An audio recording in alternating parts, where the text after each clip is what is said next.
Hello, ladies and gentlemen, and welcome to the KKRLA Week 7 Game 1. It is the net ranking number 10 Daft taking on the number 2, the 8-Bit Legends here at Driftwoods here today. I'll go ahead and read off the top 6 teams for this week, and only the top 6. At number 1, you have the Musical Strikers. Number 2, you have the 8-Bit Legends, as I just said. Number 3, ironically, you have the Third Strikers. Number 4, you have Kina Club. Number 5, you have the Crusaders. And number 6, you have the Song Mixers. So there's your top 6 for Week 7. And here at Driftwoods, the Daft home court. Let's go ahead and get our game started. And here goes the first tip between these teams, and it'll be the Dafts winning the tip. 8-Bit Legends were back on top last week, being number 1 for the first time since the start of Season 2. Start of Season 2, they were sitting at the top, and that was the last time they were ever ranked number 1. And then finally, after about a year, they finally reached number 1 once again. And Tusk will score the first goal for the 8-Bit Legends. Chipper with the assist. Tusk barely catches that pass. The ball moves at 68 kph. Let's go ahead and see who wins this second tip. And the second tip will be won by the Dafts. Let's go ahead and read off the rosters for both teams. For the Dafts, DAFT''S, you have Sabretooth, SABRETOOTH, Khan, KHAN, Dude, DUDE, and Senti, CENTICE. And for the 8-Bit Legends, 8, the digit, dash, BITLEGENDS, you have Chipper, CHIPPER, Buzz, BUZZ, Tusk, TUSK, and Salty, SALTIE. And then Buzz is going to score the second goal for the 8-Bit Legends at the 4 minutes and 11 seconds mark. Let's go ahead and see who wins this third tip. It will be the 8-Bit Legends who win it. Tusk now going to hit it away. Ball moving its way. Chipper looks for the third goal for the 8-Bit Legends. 8-Bit Legends building on a high lead again. Just like they did last game they played last week. 3:55 left on the clock as Chipper scores the third goal, assisted by Buzz. The ball moves at 83 kph as it enters the goal. Let's go ahead and see who will win this fourth tip, and it will be the 8-Bit Legends. Dafts really need to find their rhythm right now because, as you have seen in the past couple of games, past 2 weeks, you have seen teams get into the rhythm way too late when they're losing, and then they lose the game off of that. If they found their rhythm earlier in the game, they probably could have had a high shot at winning. There's Senti throwing the ball and scoring the first goal for the Dafts at the 3 minutes and 35 seconds mark, all by themselves. The ball moves at 81 kph as it enters the goal. And, well, let's go ahead and get into the fifth tip, starting back the clock. Here goes the fifth tip as the Dafts will barely win it as it sits near the middle line. 8-Bit Legends will automatically hit it away into the Daft side. Ball making its way towards the Daft's goal. Senti going to hit it away.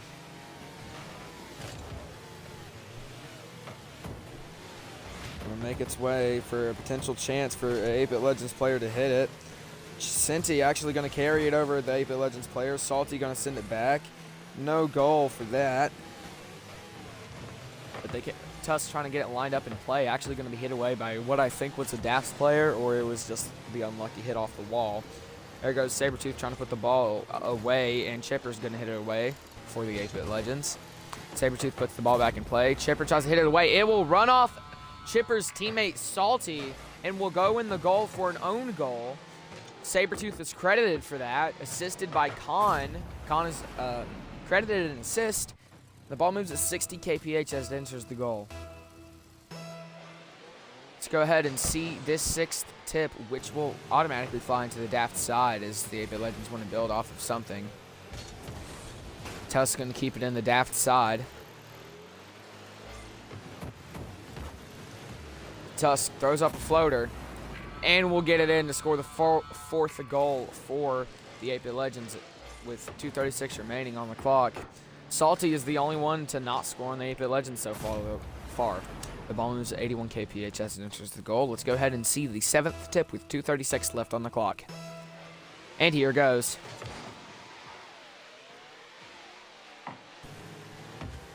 The tip is ultimately won by the Dafts as the Dafts try to find a way to get back here at this game.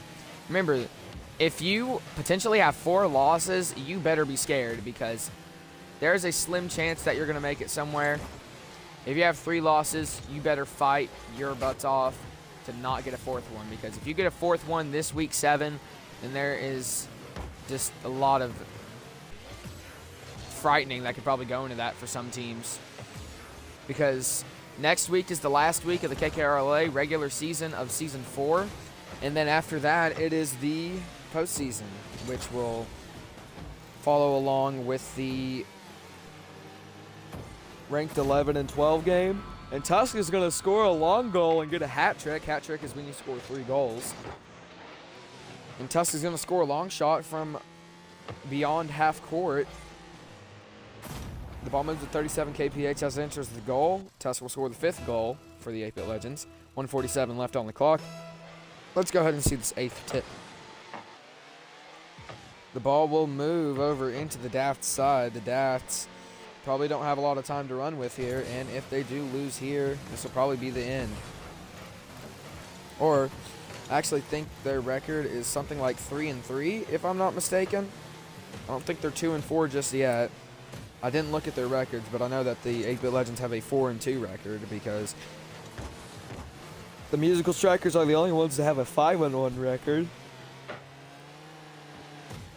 So they're obviously number 1, and if they keep it up, then, well, they might. And Salty is going to make another error for the Dafts by hitting it in to the 8-Bit Legends goal by accident, with Sabretooth getting credited that own goal once again. Here we go into the 9th tip with 1:10 left on the clock. Dafts will win this tip. They are trying to find a way to fight back their way to a tie, to a lead, to anything right now. They just need to get this 4th goal, and things might start aligning for them. As Khan threw Tusk into the ball, almost setting himself up for his own pass, which would have been mentally insane. Dude throws up a shot. It's going to go off the top of the crossbar. No one there to retrieve it. Sabretooth will have to hit it against the wall to pass it to Khan. Khan misses the shot. Daft's having a lot of missed opportunities here today. Sabretooth will throw the ball, trying to get it back in play. It's sitting there in front of the goal. It's going to be hit away. Another missed opportunity for the Dafts. Cinty's now going to go try and put it back in play. Cinty gets the goal as Dude carries it through. Cinty hits it up. Dude gives it that little tiny tap that bounces it over Tusk, and Cinty's able to get the 4th goal for the Dafts, having this game within 1. Dude with the assist. The ball moves at 79 kph as it enters the goal. Cinty will hit the 4th goal for the Dafts. Here's the 10th tip of the game. Double-digit tips. And this ball will be on the Dafts side. Daft's not even doing much. I don't know what waited so long. They don't even have much time to spare. And yeah, that's going to be it. The Dafts just wasted their time right there. Not going for the ball whatsoever. Completely disconnected. Buzz hits up the ball. Cinty saves it. And Sabretooth just goes ahead and hits it in. So Sabretooth, the one that was credited for all those own goals, ends up hitting an own goal himself. As the game is now 6-4, and that'll probably be it for the Dafts. And your 8-Bit Legends will win and make their record 5-2, as Tusk is your MVP for the 8-Bit Legends here today with their win over the Daft, 6-4. Tusk is your MVP with 501 score, 3 goals, 0 assists, 1 save, and 4 shots. Followed along by Chipper with 322 score, 1 goal, 2 assists, 0 saves, and 1 shot. Followed along by Buzz with 284 score, 2 goals, 1 assist, 0 saves, and 1 shot. Followed along by Salty with 56 scores, 0 goals, 0 assists, 0 saves, and 2 shots. Let's go ahead and get into the after-game talk. Let's go ahead and jump straight into the offensive and defensive talks. The 8-Bit Legends offense absolutely did what they needed to do to basically have dominance over this team and really push up their record. Their defense played very well, keeping the Dafts away from any crucial goals near the start. The Daft's offense, I would say, when they were trying to get their fourth goal to get within one, they could have gotten it probably about 7 different times if it wasn't for the so many missed opportunities that the Dafts had. It's just kind of sad. And then their defense just absolutely got ramsacked in that last little play where the 8-Bit Legends scored their 6th goal. They just weren't active. Looks like the brain disconnected from everything. Like they turned off like a robot. Well, they are robots, but they basically just shut down and didn't play in those last couple of seconds, which with that ball, the way it was bouncing, one player could have came up and just hit it over into the 8-Bit Legends side. Who knows? Maybe get a long shot, maybe tie the game in a crazy way, but then it ended up happening like that. Well, I thank you, ladies and gentlemen, for watching. I hope to see you tomorrow for when we'll see the SKNA Records take on the Sokina Producers. Sokina Producers desperately need a win here, definitely. I thank you, ladies and gentlemen, for watching once again. But remember, tomorrow's never promised, so I hope to see you there. Thank you, ladies and gentlemen.